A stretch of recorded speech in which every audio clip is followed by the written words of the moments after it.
Ils disent que le silence est doré. Ah, c'est doré, mais parfois le silence est le son de votre vie qui s'effondre. Jaden Sterling, le magnat de l'immobilier le plus arrogant de la ville, pensait que le bourdonnement de son téléphone n'était qu'une nuisance. Il pensait que sa femme enceinte, Elena, était juste collante. Alors, avec sa maîtresse qui riait à son oreille, il fit l'impensable. Il appuya sur bloquer. Il ne savait pas que pendant qu'il levait un verre de champagne, sa femme se battait pour sa vie sur le sol de leur cuisine. Il ne savait pas que bloquer cet appel spécifique lui coûterait sa fortune, son héritage et son âme. Regardez jusqu'à la fin parce que le karma qui le frappe n'est pas juste brutal, il est permanent.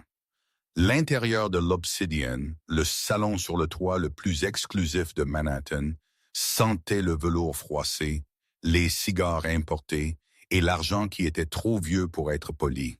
C'était le genre d'endroit où une bouteille d'eau coûtait plus cher qu'un paiement hypothécaire dans le Midwest. Et ce soir, c'était le royaume de Jaden Sterling. Jaden, 34 ans, et portant un costume bleu marine sur mesure coupé par un tailleur de Savile Row, s'adossa dans la banquette en cuir. Il fit tournoyer un verre de whisky ambré, la glace tintant doucement contre le cristal. À sa droite était assise Sasha Vane. Sasha était tout ce que la femme de Jaden n'était pas.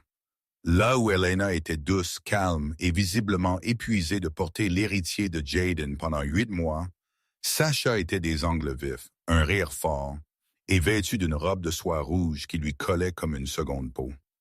C'était un mannequin devenu influenceuse qui aimait la limite de la carte de crédit de Jaden bien plus qu'elle n'aimait Jaden. « Tu as l'air tendu, chérie », ronronna Sasha, passant d'un ongle manucuré le long du revers de sa veste. « C'est la fusion? » « Non, » Jaden soupira, jetant un coup d'œil à son téléphone, qui vibrait violemment sur la table de marbre. « C'est Elena encore. » Sasha roula des yeux, un geste dramatique qu'elle avait perfectionné pour ses histoires Instagram. « Mon Dieu, elle appelle encore? C'est la 5e fois en 10 minutes. Ne sait-elle pas que tu es en réunion? » « Je lui ai dit que je rencontrais les investisseurs de Dubaï, » mentit Jaden avec douceur. Le seul investissement de ce soir était le bracelet en diamant actuellement dans une boîte en velours dans sa poche, attendant le poignet de Sasha. Le téléphone s'alluma de nouveau. Le nom, Elena. Femme clignota sur l'écran. Jaden gémit. Elle panique probablement encore à propos de la couleur de la peinture de la chambre de bébé. Ou elle veut que je sente le bébé bouger. C'est incessant, Sasha. Je ne peux plus respirer dans cette maison. Ça sent le talc et le désespoir. Alors ne respire pas là-bas, chuchota Sasha, se penchant près, son parfum lourd de jasmin et d'ambition brouillant ses sens. Reste ici avec moi, mais tu ne peux pas te détendre si cette chose continue de bourdonner. Elle fit un geste vers le téléphone. Jaden le ramassa. Il fixa l'écran. Pendant une fraction de seconde, une lueur de culpabilité le piqua. Elena était enceinte de 34 semaines. Le médecin, le Dr. Alistair Vance, un spécialiste renommé à Mount Sinai, les avait prévenus la semaine dernière que sa tension artérielle augmentait. « Elle a besoin de calme, Jaden », avait dit le médecin. Mais l'alcool était chaud dans son sang et la main de Sasha reposait sur sa cuisse. « Réponds », Sasha taquina cruellement. « Allez, sois un bon petit mari et rentre chez ta petite femme. » L'ego de Jaden se hérissa. « Je fais ce que je veux, Sasha. »« Prouve-le », elle défia, ses lèvres se recourbant en un sourire narquois. Fit que ça s'arrête. Le téléphone se mit à sonner de nouveau, une 6e fois. Jaden regarda Sasha, puis le téléphone. La vibration fit un bruit rauque contre le marbre. C'était irritant. C'était une intrusion dans sa vie fantasmée. « Elle m'étouffe, » marmonna Jaden. « Alors coupe le cordon. » Sasha rit. « Bloque-la juste pour ce soir. Dis-lui demain que ta batterie était morte. Elle est si pathétique qu'elle te croira de toute façon. » L'idée était séduisante. Un silence total, pas de plainte, pas de culpabilité, juste la musique, le whisky et Sasha. Le pouce de Jaden plana sur l'écran. Il tapota l'icône d'information. Il fit défiler vers le bas. Bloquer cet appelant. Il hésita une fraction de seconde. « Fais-le !» Sacha chuchota. Jayden tapota bloqué. Le téléphone devint silencieux. L'écran s'éteignit. « Voilà !» Jayden expira. Une soudaine montée d'adrénaline et de liberté le submergea. « C'est fait !» Sacha rejeta la tête en arrière et rit. Un son clair et tranchant comme du verre brisé. « Oh, tu es méchant, Jayden, j'adore ça. Maintenant, commande une autre bouteille de Dom Pérignon. Nous devons célébrer ta libération. » Jayden fit signe au serveur, un sourire suffisant jouant sur ses lèvres. Il se sentait puissant. Il se sentait en contrôle. Il n'avait aucune idée que 20 miles plus loin dans leur vaste domaine à Greenwich, le silence qu'il venait d'imposer allait devenir le son le plus fort du monde. Elena Sterling laissa tomber le téléphone. Il heurta le coûteux parquet de la chambre principale avec un bruit sourd, mais elle n'avait pas la force de le ramasser. Elle était à genoux, agrippant le bord du couvre-lit en soie. Ses phalanges blanches, la douleur n'était pas juste une contraction. Ce n'était pas ce que les livres décrivaient. C'était une agonie déchirante, brûlante, qui donnait l'impression qu'un couteau chaud était tordu à l'intérieur de son abdomen. « Jayden » haleta-t-elle, le nom sortant comme un sifflement rauque. Elle l'avait appelé 6 fois. Les 5 premières étaient allées à la messagerie vocale. La 6e n'avait même pas sonné. Elle était passée directement à une tonalité de déconnexion. Il m'a bloqué. La réalisation la frappa plus fort que la douleur physique. Son mari, le père de l'enfant qui se battait en elle, avait bloqué son numéro. Elena essaya de se lever, mais ses jambes cédèrent. Elle s'effondra sur le tapis, faisant tomber une lampe de chevet. L'ampoule se brisa. Elle ne l'appelait pas juste parce qu'elle souffrait. Elle l'appelait à cause de ce qu'elle avait trouvé. 1 heure plus tôt, en cherchant les documents d'assurance que le Dr. Vance avait demandé pour la préinscription à l'hôpital, Elena avait ouvert le coffre-fort privé de Jayden dans le bureau. Elle connaissait la combinaison. C'était la date de leur premier rendez-vous, une date qu'il avait probablement oubliée, mais elle jamais. À l'intérieur, elle n'avait pas trouvé les cartes d'assurance. Elle avait trouvé un dossier, un ensemble d'emails imprimés, des virements bancaires. C'étaient des virements des comptes de holding du groupe Sterling vers une société écran aux îles Cayman. Une société écran enregistrée au nom de Sacha Vane. Jayden ne la trompait pas seulement. Il vidait les comptes de l'entreprise. Il détournait des millions de son propre conseil d'administration pour financer une vie avec sa maîtresse. Mais les documents montraient autre chose, quelque chose de terrifiant. Les transferts avaient déclenché un signal d'alarme auprès de la SEC. Il y avait une assignation à comparaître enfouie dans la pile datée de demain matin. Si Jayden ne remboursait pas l'argent ou ne l'expliquait pas avant le matin, il serait arrêté. Le FBI était déjà en patrouille. Elena avait appelé pour le sauver. Elle avait appelé pour lui dire de rentrer à la maison, de réparer les choses, de lui dire qu'elle l'aiderait à engager un avocat de la défense, qu'elle vendrait son propre héritage pour couvrir le trou dans les comptes avant que les fédéraux ne défoncent la porte. Elle avait appelé pour lui sauver la vie et il l'avait bloqué. Une nouvelle vague de douleur la traversa, aveuglante et absolue. Elle sentit une sensation chaude et humide imbiber sa chemise de nuit. Elle regarda vers le bas. Du sang, rouge artériel vif. Ce n'était pas seulement un travail, c'était un décollement placentaire. Elle en avait lu des choses. Le placenta se déchirait de la paroi de l'utérus. Le bébé perdait de l'oxygène. Elle se vidait de son sang. Elle avait besoin d'une ambulance maintenant. Ses doigts tremblaient alors qu'elle cherchait le téléphone sur le sol. Sa vision se brouillait. Des taches noires dansaient devant ses yeux. Service d'urgence. Quel est votre problème? Aide, murmura Elena, sa voix à peine audible. Greenwich, le domaine Sterling, hémorragie, bébé. Maman, reste avec moi. La porte est-elle déverrouillée? Portail. Elena allaita. La pièce tournait. Au 4h21. Nous envoyons des unités maintenant. Madame, êtes-vous seule? Oui, Elena sanglota, une larme traçant son chemin à travers la sueur froide sur son visage. Mon mari, il est occupé. La pièce commença à s'incliner. L'obscurité aux bases de sa vision se précipita vers l'intérieur. Alors qu'Elena perdait connaissance, sa main s'ouvrit. L'écran du téléphone était toujours allumé. Il montrait le dernier appel sortant vers Jayden. À côté de sa main se trouvaient les papiers éparpillés du coffre-fort. L'un d'eux était un itinéraire de vol. 2 billets et les simples pour Rio de Janeiro partant demain soir. Jayden ne volait pas seulement. Il prévoyait de partir. De la laisser, elle et le bébé, avec l'épave de ses crimes. Mais alors que l'obscurité la submergeait, la dernière pensée d'Elena ne fut pas la trahison de Jayden. C'était le bébé. « Accroche-toi » pria-t-elle silencieusement à la vie en elle. « Accroche-toi juste. Maman est désolée. » Le soleil se leva sur Manhattan avec une clarté aveuglante et impitoyable. Jayden se réveilla dans la suite penthouse du Plaza Hotel. Sa tête donnait l'impression d'avoir été ouverte avec une hache.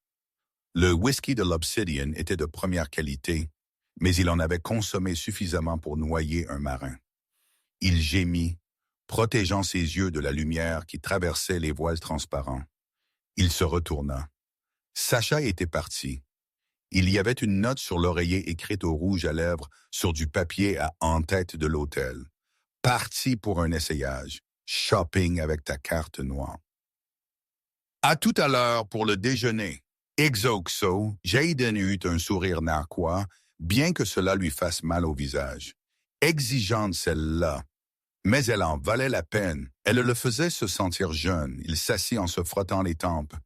Il avait besoin d'eau, il avait besoin d'aspirine, et qu'il avait besoin de vérifier son téléphone. Il tendit la main vers l'appareil sur la table de chevet. Il était mort. Il avait dû s'évanouir avant de le brancher. « Bon sang » marmonna-t-il. Il tâtonna pour le cordon du chargeur, le brancha et attendit que l'icône de la batterie devienne rouge puis blanche. Alors que le téléphone démarrait, Jayden s'étira. Il avait une journée chargée. Il devait déplacer les 3 derniers millions vers le compte des Caïmans avant que l'audit ne commence lundi. Ensuite, il dirait à Elena qu'il avait un voyage d'affaires au Brésil. Il lui annoncerait la nouvelle du divorce de là-bas une fois que lui et Sacha seraient installés dans la villa. C'était un plan froid, il le savait. Mais les affaires sont les affaires. Elena était un navire qui coulait, ennuyeux, lourd, l'ancrant à une vie domestique qu'il méprisait. L'écran du téléphone s'éclaira. Il vibra et puis il ne s'arrêta plus. Bzz, bzz, bzz, bzz. Les notifications défilaient sur l'écran comme une cascade. 47 appels manqués, 12 messages vocaux, 8 messages textes. Jayden fronça les sourcils. « Elena, laisse tomber » marmonna-t-il, déverrouillant l'écran. Mais le premier appel manqué n'était pas d'Elena. C'était du département de police de Greenwich. Le suivant était du St. Jude's Medical Center, NICU. Le suivant était de Mark Sterling, frère. Le suivant était du groupe Sterling. Département juridique. L'estomac de Jayden se serra. La gueule de bois s'évapora instantanément, remplacée par une froide et rampante terreur. Il cliqua sur les messages textes. Mark 3h02 AM. Où diable es-tu? Réponds à ton foutu téléphone. Mark 3h15 AM. La police est chez toi. Ils ont forcé le portail. Mark 3h45 AM. Ils l'ont trouvé, Jayden. Mon Dieu, pourquoi n'étais-tu pas là? Dr. Vance, 4h10 AM. Monsieur Sterling, ici le Dr. Vance. Nous avons besoin de votre consentement pour une chirurgie d'urgence. Nous ne pouvons pas vous joindre. Nous procédons selon le protocole d'urgence. La situation est critique. Mark 5h AM. Si tu es avec cette salope pendant que ta femme meurt, je te tuerai moi-même. Les mains de Jayden commencèrent à trembler. Le téléphone glissa de ses paumes moites et tomba avec un bruit sur la table de chevet. Mourant. Il se précipita pour débloquer le numéro d'Elena, ses doigts maladroits. Il alla à sa messagerie vocale.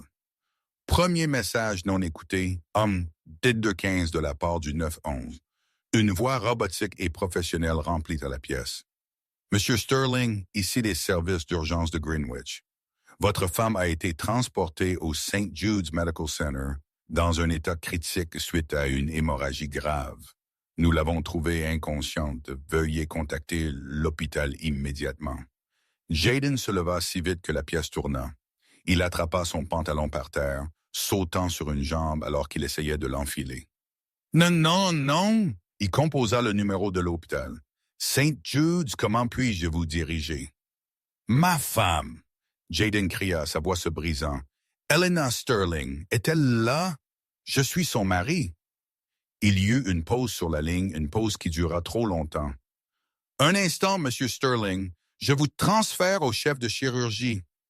Jaden arpentait la chambre d'hôtel, son cœur battant contre ses côtes comme un oiseau piégé. Monsieur Sterling. La voix était profonde, grave. C'était le docteur Vance. Oui, je suis là. J'ai eu un problème de téléphone. Est-ce qu'elle va bien? Est-ce que le bébé va bien? Monsieur Sterling? La voix d'Odor Vance était comme de la glace. Vous avez bloqué son numéro. Jaden se figea. Quoi? Nous avons vérifié ses journaux de téléphone quand la police l'a apporté comme preuve, dit le docteur Vance, son ton rempli de dégoût brut et non professionnel. Elle a essayé de vous appeler 7 fois pendant qu'elle se vidait de son sang sur votre sol. Le dernier appel a été bloqué manuellement. Docteur, s'il vous plaît, votre femme est dans le coma, Monsieur Sterling. Elle a perdu 4 litres de sang. Son cœur s'est arrêté 2 fois sur la table. Jaden retomba sur le lit. Et le bébé. Votre fils a été délivré par césarienne d'urgence, dit Vance. Il est en UCIN, il est vivant, mais à peine. Il a souffert d'une hypoxie sévère parce que l'ambulance a été retardée. Si elle vous avait joint, si vous aviez appelé le 911 10 minutes plus tôt, les choses pourraient être différentes. J'arrive, Jaden s'étrangla. J'arrive tout de suite. Monsieur Sterling, dit Vance, et le silence qui suivit fut lourd. Il y a des policiers qui vous attendent ici, et votre frère Mark est là. Je vous suggère de vous dépêcher, non pas pour le bien de votre femme. Elle ne peut pas vous entendre, mais parce que votre monde est sur le point de s'effondrer. La ligne se coupa. Jaden fixa le téléphone. L'icône de blocage avait disparu maintenant, mais les dégâts étaient gravés dans la chronologie de sa vie. Il attrapa sa veste et courut vers la porte, laissant le bracelet en diamant pour Sacha sur la commode. Il ne se souciait plus de la maîtresse. Il ne se souciait plus de l'argent. Mais alors qu'il sprintait vers l'ascenseur, son téléphone bourdonna de nouveau. C'était une notification par email de la US Securities and Exchange Commission SEC. Objet, assignation à comparaître urgente et gel des actifs. Jaden Sterling. Il s'arrêta dans le couloir. Elena avait su. C'est pourquoi elle avait appelé. Il avait bloqué la seule personne qui essayait de le sauver. Et maintenant, il courait droit dans un inferno. Les portes automatiques du St. Jude's Medical Center s'ouvrirent avec un sifflement qui ressemblait à une accusation. Jaden Sterling fit irruption dans le hall. Son costume sur mesure était froissé. Sa respiration était haletante. Il ressemblait moins à un titan de l'industrie qu'à un homme fuyant un bâtiment en flammes. « Ma femme !» allaita-t-il à l'infirmière à l'accueil. « Elena Sterling !» Où est-elle? Avant que l'infirmière ne puisse répondre, une main lourde se posa sur l'épaule de Jaden. Ce n'était pas une prise amicale. C'était un étau.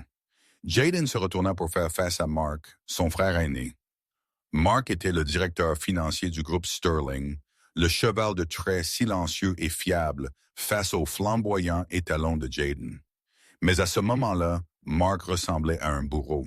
Ses yeux étaient cernés de rouge, sa mâchoire serrée dans une ligne de pur granit. « Tu as le culot de te présenter ici? » La voix de Mark était basse, un grondement dangereux qui fit reculer d'un pas le gardien de sécurité proche. « Mark, lâche-moi » plaida Jaden, essayant de se débarrasser de la main. « J'ai besoin de la voir. J'ai besoin d'expliquer. »« Expliquer quoi? » Mark rugit, poussant Jayden en arrière. Jayden trébucha, heurtant une rangée de chaises en plastique. Expliquer que tu étais à l'Obédian avec cette sangsue Sacha, pendant que ta femme se vidait de son sang par terre. Expliquer pourquoi la police a trouvé ton numéro bloqué sur son téléphone. Le hall devint silencieux. Les patients et les visiteurs se tournèrent même pour regarder. Je ne savais pas, Jayden murmura, la honte brûlant son visage plus fort qu'une gifle. Je ne savais pas que c'était une urgence. Tu t'en fichais? Mark cracha. Et parce que tu t'en fichais, tu as manqué l'avertissement. Jayden se figea. L'avertissement?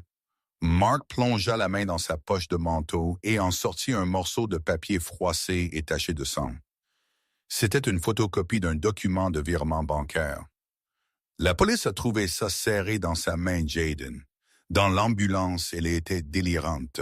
Elle n'arrêtait pas d'essayer de le donner aux ambulanciers, disant « Dites à Jayden, dites-lui de régler ça. » Mark fourra le papier dans la poitrine de Jayden. « Elle a trouvé les transferts des Cayman, » dit Mark, sa voix se brisant. « Elle a découvert que tu détournais, et au lieu d'appeler le FBI, elle t'a appelé.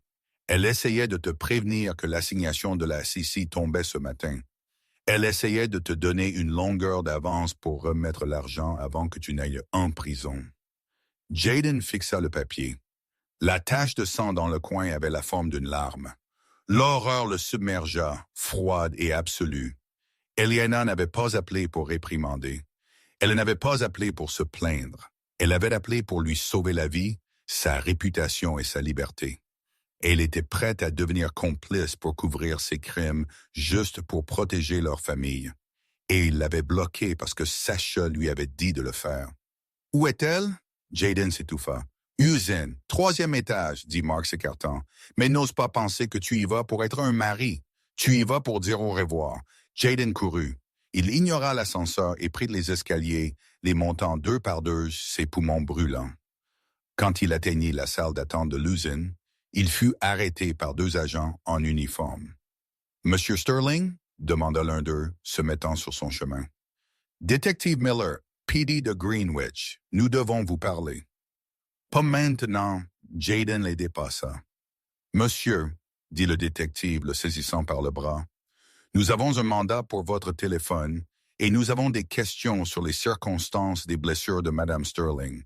La négligence est un crime, Monsieur Sterling. L'abandon en cas de crise médicale peut être considéré comme une indifférence déraisonnable. »« Laissez-moi voir mon fils !» Jayden cria, perdant le contrôle. Le Dr. Vance apparut d'un ensemble de double portes. Il avait l'air épuisé, sa coiffe chirurgicale toujours en place. « Laissez-le passer », dit Vance doucement aux agents. « Il a besoin de voir les conséquences. » Les agents reculèrent. Vance conduisit Jayden dans un couloir stérile, les lumières fluorescentes bourdonnant comme des insectes mourants. Ils s'arrêtèrent devant une grande fenêtre en verre, regardant dans l'unité de soins intensifs néonatales. « Incubateur 4 », Vance désigna. Jayden pressa ses mains contre le vitre. À l'intérieur de la boîte en plastique, reliée à un réseau de tubes et de fils, se trouvait un bébé. Il était incroyablement petit. Sa peau était presque translucide. Un tube de ventilateur était scotché à sa petite bouche. « Il pèse 3 livres, 2 onces, » dit Vance sans émotion. Ses niveaux d'oxygène ont chuté lorsque le placenta s'est détaché. Nous avons dû le réanimer pendant 6 minutes. Nous ne savons pas s'il y a des lésions cérébrales encore. Nous ne le saurons pas avant des semaines. Jayden glissa le long de la paroi vitrée jusqu'à ce qu'il touche le sol. Il mit sa tête dans ses mains et pleura. Il pleura pour le fils qu'il avait presque tué. Il pleura pour la femme qu'il avait trahie. « Et Elena ?» demanda Jayden à travers ses sanglots. « Elle est dans un coma médicalement provoqué, » dit Vance. « Son corps est entré en état de choc. Elle a perdu trop de sang. Ses organes sont en train de s'arrêter, Monsieur Sterling. Nous faisons tout ce que nous pouvons, mais vous devriez vous préparer. » Jayden leva les yeux fous. « J'ai qui de l'argent, j'ai des millions. Engagez les meilleurs spécialistes. Faites-les venir de Suisse. Je me fiche de ce que ça coûte. Vous ne comprenez pas. Une nouvelle voix coupa la conversation. Jayden se retourna. C'était une femme en tailleur gris élégant tenant une mallette. Elle était flanquée de 2 agents en coupe-vent du FBI. « Vous n'avez pas des millions, Monsieur Sterling, dit-elle calmement. Je suis l'agent spécial Reynolds. Il y a 10 minutes, tous les actifs vous appartenant ainsi qu'au groupe Sterling ont été gelés en attendant une enquête fédérale pour détournement de fonds et fraude boursière. » Elle brandit une paire de menottes. « Jayden Sterling, vous êtes en état d'arrestation. » La cellule de détention du Metropolitan Correctional Center était loin du penthouse du Plaza. Ça sentait l'urine rince, l'eau de Javel et le désespoir. Jayden était assis sur le lit de métal, sa chemise de smoking tachée de sueur et de crasse. Il avait été traité, ses empreintes digitales prises et ses chaussures en cuir italien confisquées. Il était pieds nus sur le béton froid. Ça faisait 3 jours d'interrogatoire, 3 jours d'avocat, lui disant qu'il risquait 20 ans de prison fédérale. 3 jours sans savoir si sa femme et son fils étaient vivants ou morts. Il avait utilisé son seul appel téléphonique pour appeler l'hôpital. Mark avait répondu. « Arrête d'appeler, » avait dit Mark. « Elena est stable, mais toujours inconsciente. Le bébé se bat. Si tu rappelles, je porterai plainte pour harcèlement. » Jayden était resté assis dans le silence de la cellule, rejouant le moment où il avait appuyé sur bloquer encore et encore. C'était une boucle de torture plus efficace que tout ce que le FBI aurait pu concevoir. « Sterling !» un gardien aboya, frappant les barreaux avec sa matraque. « Visiteur, conseiller juridique. » Jayden se leva, l'espoir vacillant dans sa poitrine. Peut-être que son avocat, hors de prix, Arthur Pendleton, avait trouvé une faille. Peut-être qu'il pourrait obtenir une caution. Il fut conduit dans une petite pièce avec un séparateur en plexiglas. Mais ce n'était pas Arthur Pendleton qui était assis de l'autre côté. C'était Sasha. Elle portait un trench coat et des lunettes de soleil surdimensionnées.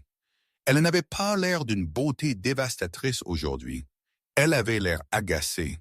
« Sasha !» Jayden souffla, s'asseyant. « Dieu merci, tu dois m'aider. Tu dois trouver l'argent de la caution. Les comptes sont gelés, mais j'ai de l'argent liquide dans le coffre-fort de l'appartement. La combinaison est... » « Stop !» Sasha dit, levant une main. Sa voix était monocorde, dépourvue de la chaleur ronronnante à laquelle il était habitué.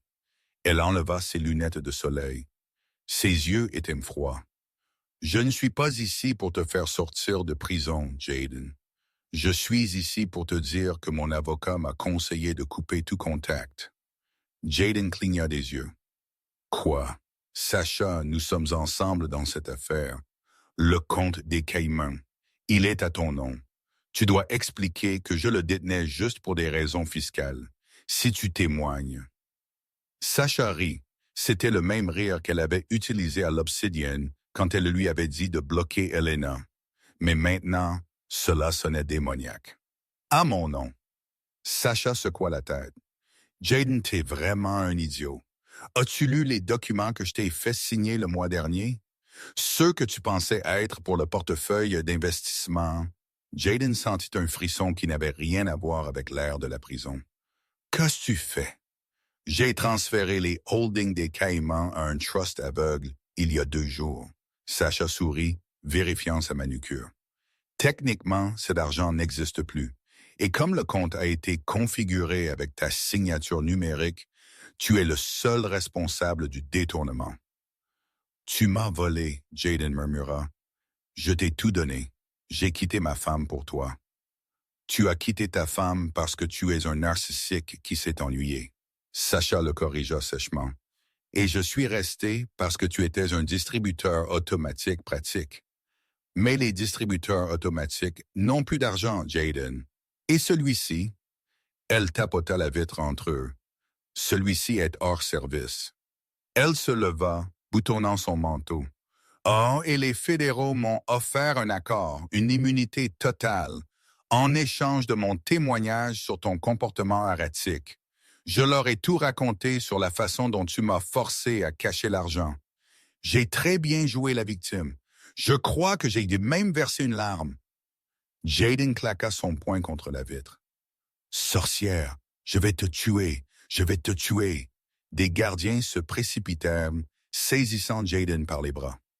Tu as détruit ma famille, Jaden cria alors qu'il le traînait en arrière.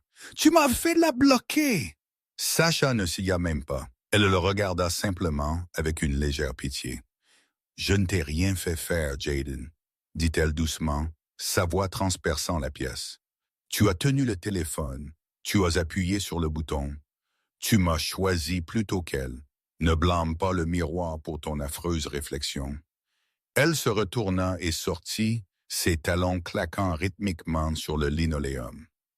Jaden fut renvoyé dans sa cellule. Il resta étendu sur le sol, recroquevillé en boule. Il avait perdu l'argent. Il avait perdu la fille. Il avait perdu sa liberté. Mais le pire, la partie qui le déchirait de l'intérieur, était le souvenir du visage d'Elena la dernière fois qu'il l'avait vue. Elle souriait, tenant un petit body bleu. Elle l'avait regardé avec tant d'amour, tant de confiance. Il m'a bloqué. Les mots résonnaient dans sa tête. Le karma ne regardait pas seulement. Le karma s'était assis, avait versé un verre et appréciait le spectacle. 6 mois passèrent. Le procès des États-Unis contre Jaden Sterling fut la sensation médiatique de l'année. Le Champagne Block, comme l'appelaient les tabloïds, devint un symbole de la cupidité des entreprises et de la faillite morale. Jaden resta assis dans la salle d'audience chaque jour, regardant sa vie être disséquée. Il regarda Mark témoigner. Son frère ne le regarda pas une seule fois. Mark témoigna des fonds manquants, du comportement erratique, de la négligence de l'entreprise. Il démantela systématiquement la réputation de Jaden en tant que génie des affaires, le révélant comme un joueur imprudent qui utilisait les fonds de l'entreprise pour acheter des voitures de luxe et des bijoux. Il regarda Sasha témoigner. Elle pleura à la demande. Elle se dépeignit comme une jeune fille naïve manipulée par un puissant magnat plus âgé. Le jury la crut. Elle s'en sortit sans une égratignure, son accord d'immunité solide. Mais le jour qui le brisa fut le jour où l'accusation diffusa l'enregistrement du 9-11.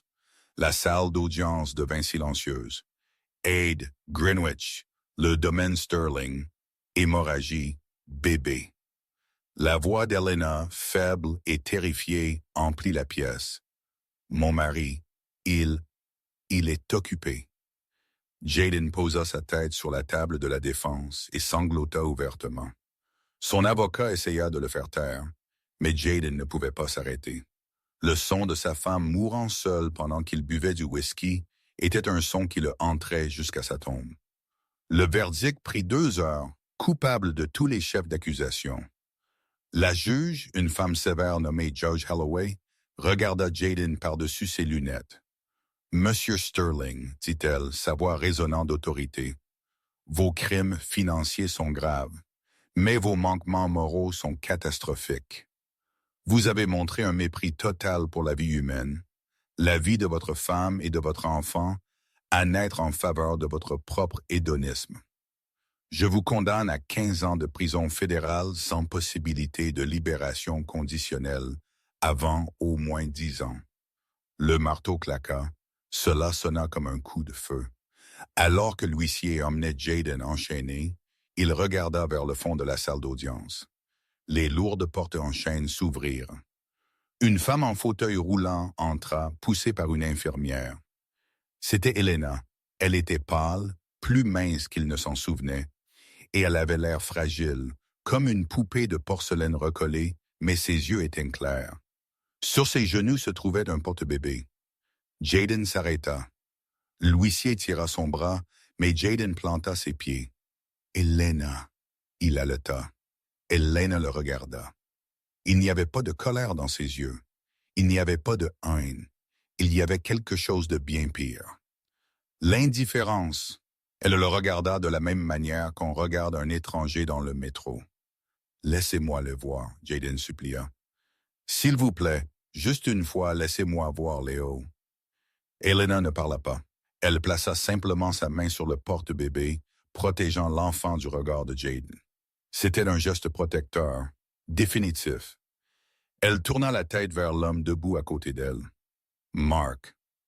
Allons-y, Mark, dit-elle. Sa voix était douce, mais ferme. Nous avons une réunion du conseil d'administration à laquelle assister. Les yeux de Jaden s'écarquillèrent. Réunion du conseil d'administration. Mark regarda son frère avec une satisfaction sombre. Elena possède l'entreprise maintenant, Jaden. Le conseil a voté à l'unanimité pour te destituer et la réintégrer en tant qu'actionnaire majoritaire. Elle utilise son héritage pour rembourser les fonds volés. Elle a sauvé l'entreprise. Elle nous a sauvés. Mais je suis son mari, Jaden bégaya. Ex-mari, dit Elena. Elle brandit un morceau de papier. Le divorce a été prononcé ce matin. Tu as signé les papiers dans ta cellule, tu te souviens? Tu pensais que c'était des formulaires de transfert d'actifs. Tu ne les as même pas lus. Elle fit signe à l'infirmière de faire pivoter le fauteuil roulant. « Elena! » Jaden cria alors qu'il le traînait vers la porte latérale. « Elena, je suis désolé. Je t'aime. S'il te plaît. » Elena ne regarda pas en arrière. Elle sortit de la salle d'audience sous le soleil, laissant Jaden dans l'ombre. Alors que la porte se fermait avec un déclic, Jaden réalisa la vérité. Il n'avait pas seulement été bloqué de son téléphone. Il avait été bloqué de sa vie. Le vol de JFK à Zurich fut doux, silencieux, et sentait le cuir coûteux et l'air climatisé. Sasha Vane était assise au siège 1A de la cabine première classe de Swiss Air, une flûte de champagne Bollinger reposant sur la tablette devant elle. Elle fit tournoyer le liquide doré, regardant les bulles monter et éclater. En dessous d'elle, l'océan Atlantique était un vaste vide sombre. Mais Sasha ne se sentait pas petite, elle se sentait énorme. Elle se sentait intouchable, alors que Jaden était actuellement en train d'être traité dans un centre de détention fédéral. Échangeant ses costumes sur mesure contre une combinaison orange, Sasha portait un trench coat en cachemire qui coûtait plus cher que la voiture d'une famille américaine moyenne. Elle avait l'accord d'immunité dans sa poche, signé par le procureur américain lui-même.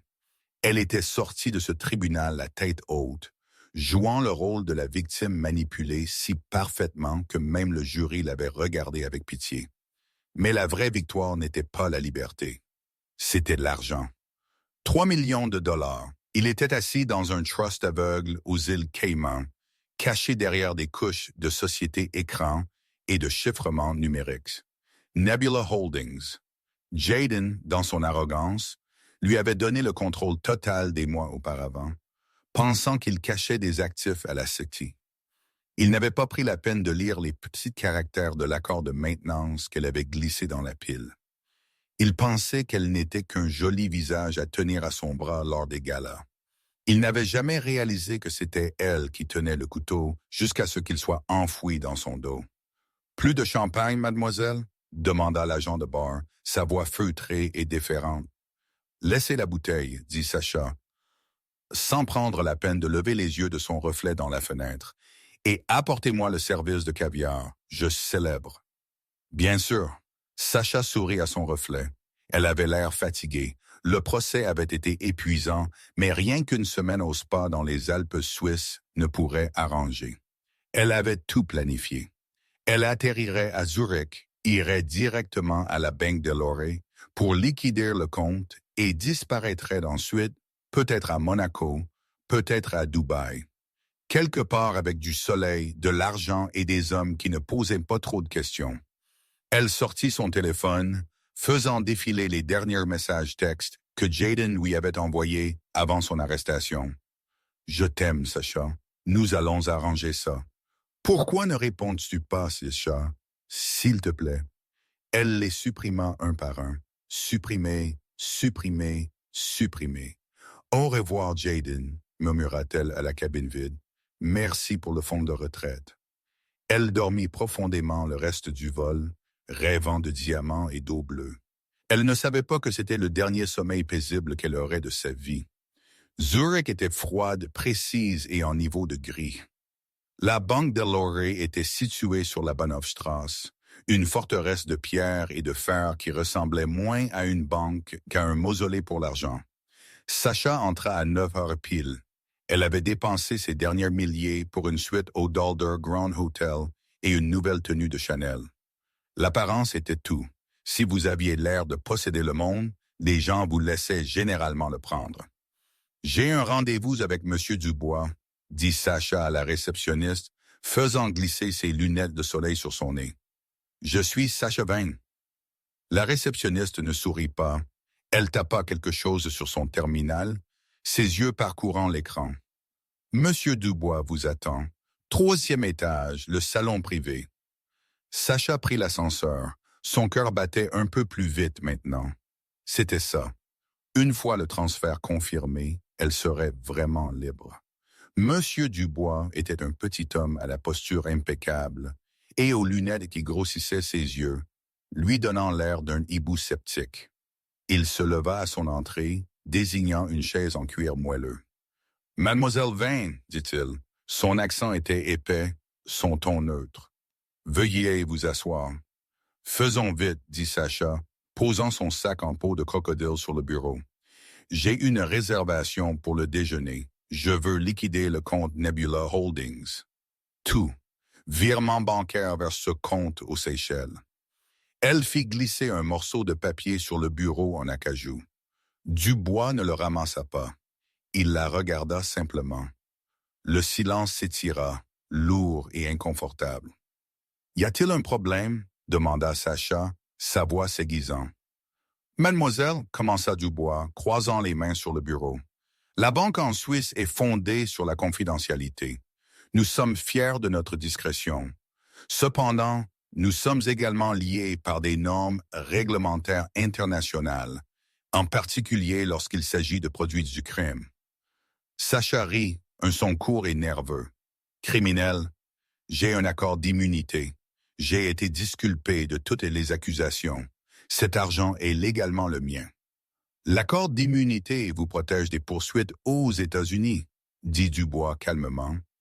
Il ne blanchit pas les fonds, cependant. « Vous voyez, ce matin à 8h30, 30 minutes avant que vous ne franchissiez ces portes, nous avons reçu une lipendance. » « Un quoi? » ?»« Une ordonnance du tribunal, une saisie d'actifs. » Dubois tourna son moniteur pour qu'elle puisse voir. L'écran affichait le compte Nebula Holdings. Le solde clignotait en rouge, gelé. « C'est une erreur. » Sacha siffla, se levant. « Qui a fait ça? Le FBI? » ?»« Non, dit Dubois. L'ordonnance a été déposée par le conseil juridique du groupe Sterling, spécifiquement par le bureau de la nouvelle PDG, Madame Elena Sterling. Sacha sentit le sang lui quitter le visage. « Elena, elle ne peut pas faire ça. C'est une femme au foyer. Elle ne sait rien des comptes offshore. » « Au contraire, dit Dubois, ramassant un document. Ces experts comptables légistes ont été très minutieux. Ils ont retracé l'origine des fonds de Nebula Holdings directement jusqu'au détournement de fonds commis par M. Jayden Sterling. Puisque M. Sterling a été condamné, ces fonds sont classés comme des biens volés. Selon la doctrine du fruit de l'arbre empoisonné, la propriété revient à la victime. Dubois la regarda par-dessus ses lunettes. La victime est le groupe Sterling. Sacha claqua sa main sur le bureau. Mais le trust est à mon nom. Je suis la bénéficiaire. Vous êtes la bénéficiaire d'un trust financé par le vol, la corrigea Dubois, sa voix tombant à un frisson. Les avocats de Mme Sterling ont fourni un affidavit sous serment. Votre propre témoignage du procès, Mademoiselle Vane, où vous avez admis savoir que les fonds étaient illicites. Vous vous êtes condamné vous-même. Il appuya sur un bouton de son téléphone. Les fonds ont déjà été rapatriés, dit Dubois avec finalité. Le transfert a été effectué il y a 10 minutes. Le solde de votre compte est 0. Sacha fixa l'écran. 0. Attendez, balbutia-t-elle, la panique lui serrant la gorge. Attendez, il doit rester quelque chose, les intérêts, le dépôt initial. 0, répéta Dubois. En fait, les frais administratifs pour le traitement de la saisie s'élèvent à 4000 francs suisses. Nous aurons besoin que vous régliez cela avant de partir. Je, je n'ai pas, chuchota Sacha. J'ai tout dépensé pour arriver ici. Le visage de Dubois se durcit. Le banquier poli disparut, remplacé par un videur en costume. Alors je vous suggère de partir avant que j'appelle la police. Le vagabondage n'est pas toléré à Zurich. Sacha sortit en titubant du bureau. Elle traversa le hall en marbre, ses talons claquant bruyamment, sonnant comme des coups de feu dans le silence. Elle sortit dans la rue. Il avait commencé à neiger. Elle vérifia son téléphone. Ses cartes de crédit liées au compte secondaire de Jayden étaient refusées. Sa chambre d'hôtel était prépayée pour une seule nuit. Elle n'avait pas de billet de retour. Elle resta debout au coin de la Bahnhofstrasse, entourée de milliardaires et de montres de luxe, et réalisa avec une clarté terrifiante qu'elle était démunie. Elle avait joué au jeu des trônes, mais elle avait oublié la règle la plus importante. Si tu t'attaques à la reine, tu ferais mieux de ne pas rater ton coup. 5 ans plus tard, au New York City, la salle de conseil du groupe Sterling était située au 50e étage, offrant une vue panoramique sur Manhattan. Mais Elena Sterling ne regardait pas la vue. Elle regardait l'homme au bout de la table. Je ne pense tout simplement pas que l'initiative de santé maternelle soit une direction profitable pour le 3e trimestre, dit M. Henderson, un membre du conseil qui avait été l'un des compagnons de boisson de Jayden. L'immobilier, c'est l'acier et le verre, Elena, pas la charité. Elena ne cligna pas des yeux. Elle était assise en bout de table, vêtue d'un tailleur blanc qui la rendait lumineuse. Il y a 5 ans, elle se serait excusée. Elle se serait recroquevillée. Aujourd'hui, elle se pencha en avant. Monsieur Henderson, dit-elle, sa voix calme mais traversant la pièce comme un laser. Depuis que j'ai pris la direction générale et que j'ai orienté notre image de marque vers le développement communautaire et le logement durable, notre réaction a augmenté de 40%. Nous ne construisons plus seulement des bâtiments. Nous bâtissons la confiance, quelque chose que cette entreprise a perdu sous l'administration précédente. Elle laissa le silence planer. La référence à Jayden était subtile mais lourde. De plus, continua Elena, faisant glisser un dossier sur la table. J'ai acquis les terrains vacants dans le Bronx que vous disiez sans valeur. Nous avons posé la première pierre hier d'un complexe de logements sociaux qui comprend une clinique pédiatrique gratuite au rez-de-chaussée. La ville nous a accordé un allègement fiscal d'une valeur de 20 millions de dollars. Alors, à moins que vous n'ayez un meilleur plan pour nous faire économiser 20 millions, je vous suggère de me laisser diriger mon entreprise. Monsieur Henderson ferma la bouche. Il regarda les autres membres du conseil. Tous acquiesçaient en accord avec Elena. La réunion est levée, dit Elena. Alors que la salle se vidait, Mark resta derrière. Il avait l'air plus vieux, plus gris, mais il sourit en regardant sa belle-sœur. « Tu as été brutal, Mark ricana. J'ai adoré. » Il fallait lui rappeler qui signe les chèques. Elena soupira, se frottant les tempes. « Comment se passe la préparation du gala? »« Tout est prêt pour ce soir, dit Mark. L'hôtel Pierre est complet. Nous prévoyons de récolter 5 millions pour l'agrandissement de l'usine. »« Bien, dit Elena. Elle se leva et marcha vers la fenêtre. « Et des nouvelles de l'État? » Le sourire de Mark s'estompa. L'audience de libération conditionnelle est dans 2 semaines. Il a recommencé à écrire, Elena. Des lettres au conseil, des lettres à toi. Il prétend être un homme changé. Il prétend avoir trouvé Dieu. Il n'a pas trouvé Dieu, dit Elena, fixant la ville en contrebas. Il a trouvé des conséquences. Il y a une différence. Son téléphone bourdonna. Une image apparut sur l'écran. C'était sa nounou qui envoyait une photo de Léo. L'enfant de 5 ans tenait une peinture au doigt qui ressemblait vaguement à un dinosaure. Le visage d'Elena s'adoucit instantanément. La PDG disparut et la mère apparut. « Je dois aller chercher Léo à l'école avant le gala, » dit-elle, attrapant son sac. « Il veut me montrer son chef-d'œuvre. »« Il te ressemble tellement, » dit Mark doucement. « Non, dit Elena, une ombre traversant son visage. Il a les yeux de Jaden et chaque jour je dois lui apprendre à voir le monde différemment que son père ne l'a fait. La salle de bal de l'Hôtel Pierre était une galaxie de lustres en cristal et de diamants. L'air sentait le parfum cher et les orchidées fraîches. Des serveurs en veste blanche se déplaçaient dans la foule, comme des fantômes portant des plateaux d'argent de champagne et d'amuse-gueule. Sasha Vane ajusta le lourd plateau sur son épaule. Son dos hurlait en signe de protestation. Elle était debout depuis 4 heures du matin, faisant un double service pour la société de traiteurs. Elle n'était plus Sasha Vane, l'influenceuse. Elle était juste le membre du personnel 412. Après le désastre de Zurich, elle avait passé 1 an essentiellement sans abri en Europe avant de se traîner aux États-Unis, mais sans argent ni contact et avec son nom définitivement entaché par le scandale, les portes de la haute société étaient soudées. Elle avait vendu ses bijoux. Elle avait vendu ses vêtements.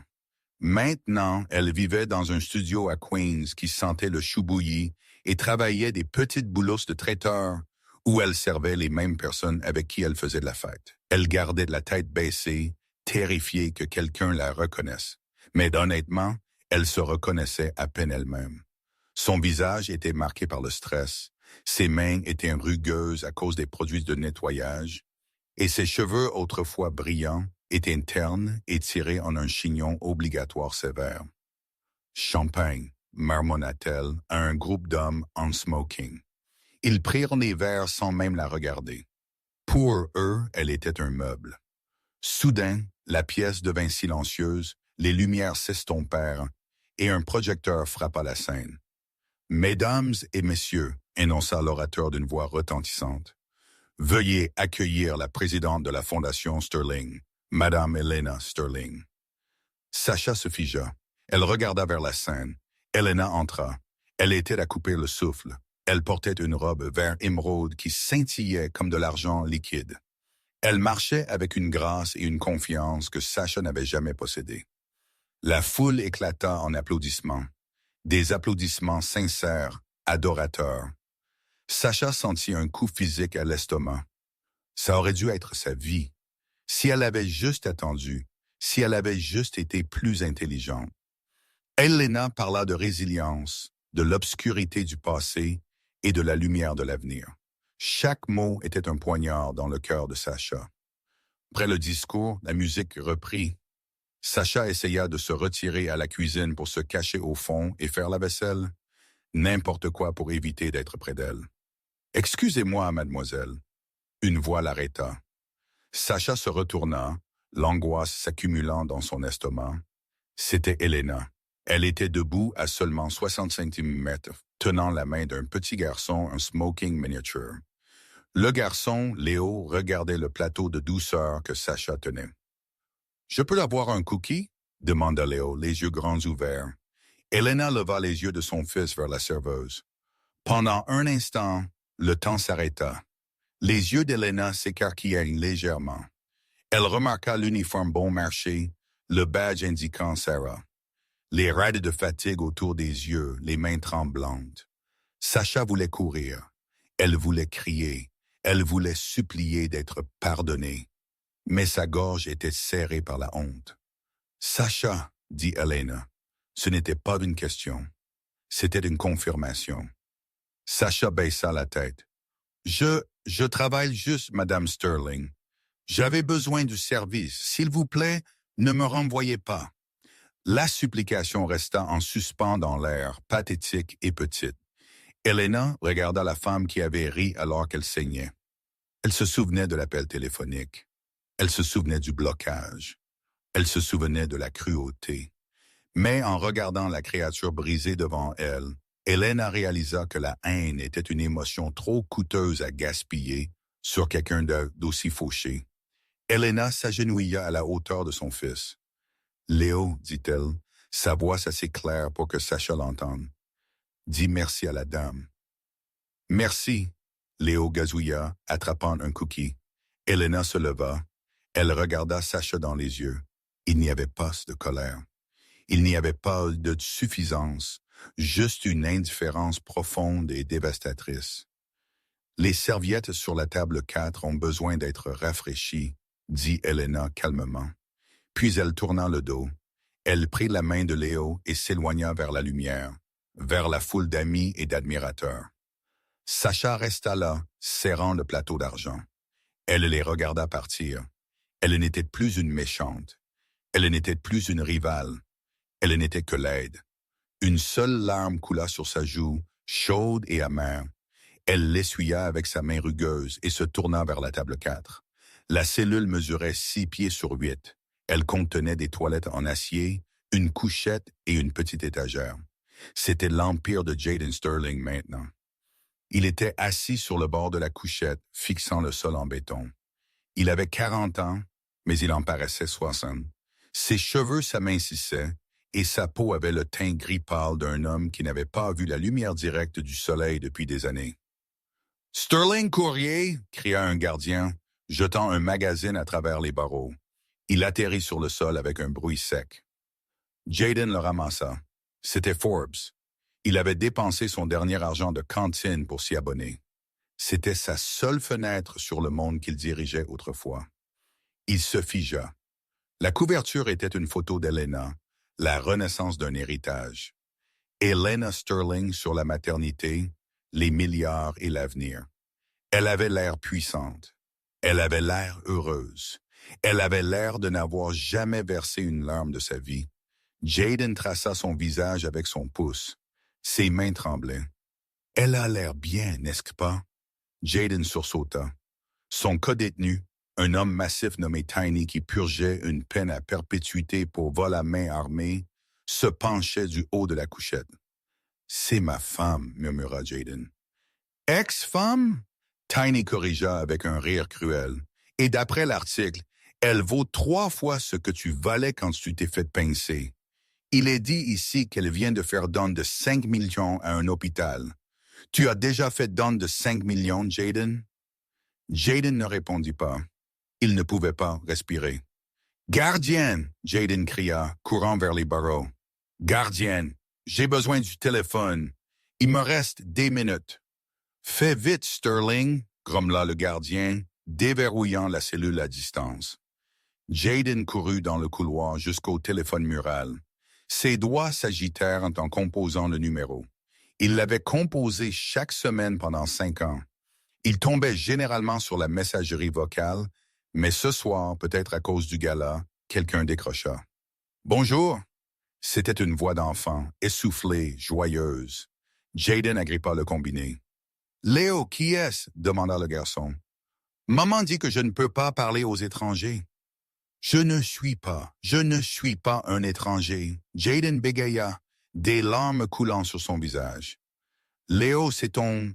C'est moi, c'est Jaden. » Il y a eu une pause. « Je ne sais pas, un Jaden, » dit Léo innocemment. « Tu es le livreur de pizza. » Les mots frappèrent Jaden plus fort qu'un coup physique. « Je ne sais pas, un Jaden. »« Léo, écoute-moi, » Jaden supplia. « Ta maman est là. Dis-lui que j'ai vu le magazine.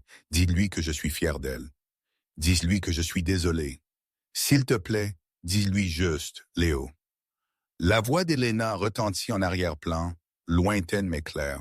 « À qui parles-tu, chérie? »« Un monsieur, » dit Léo, sa voix infantine.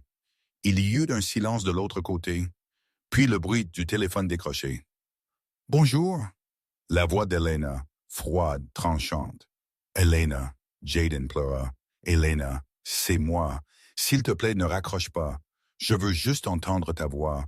Je veux juste le voir. Je ferai n'importe quoi. Je meurs ici, Elena. »« Tu ne meurs pas, Jaden, » dit Elena, sa voix dénuée d'émotion. C'était la voix d'une étrangère. « Tu vis juste la vie que tu as choisie. Tu m'as bloqué quand j'avais besoin de toi. Maintenant, je te rends l'appareil. »« Elena, non. S'il te plaît, je t'aime. » Clic, la ligne se coupa. Jaden resta là dans le couloir, la tonalité d'occupation bourdonnant à son oreille comme un essaim de frelons en colère. Il regarda le combiné, il regarda les murs gris, il regarda les barreaux. Il claqua le téléphone contre le mur 1 fois, 2 fois, 3 fois jusqu'à ce que le plastique se fende. Sterling, retournez dans votre cellule, cria le gardien, tendant la main vers son taser. Jaden s'effondra contre le mur, glissant jusqu'à toucher le sol. Il recroquevilla ses genoux contre sa poitrine. Il avait voulu le silence. Il avait voulu étouffer le bruit de sa famille pour pouvoir profiter de son champagne. Maintenant, il avait tout le silence du monde et c'était assourdissant. Et c'est là, mes amis, la fin tragique et satisfaisante de Jaden Sterling. Il pensait être le roi du monde, assis dans un gratte-ciel avec sa maîtresse, ignorant les supplications de la femme qu'il aimait. Il pensait qu'un simple bouton de blocage pouvait effacer ses responsabilités. Mais la vie a une drôle de façon de répondre aux appels que nous essayons d'ignorer. Jaden a perdu sa fortune au profit de la femme qu'il a sous-estimée, et Sasha a perdu son avenir volé à cause de la cupidité qu'il a consumée. Ils ont tous deux fini exactement là où ils devaient être, dans le silence froid et dur de leur propre fabrication. Si cette histoire vous a fait bouillir le sang et applaudir la victoire d'Elena, veuillez cliquer sur le bouton « J'aime ». Cela aide vraiment la chaîne à grandir. N'oubliez pas de vous abonner et d'activer la cloche de notification pour ne jamais manquer une histoire sur la justice servie froide. Qu'auriez-vous fait à la place d'Elena? Faites-le moi savoir dans les commentaires ci-dessous. Merci d'avoir regardé.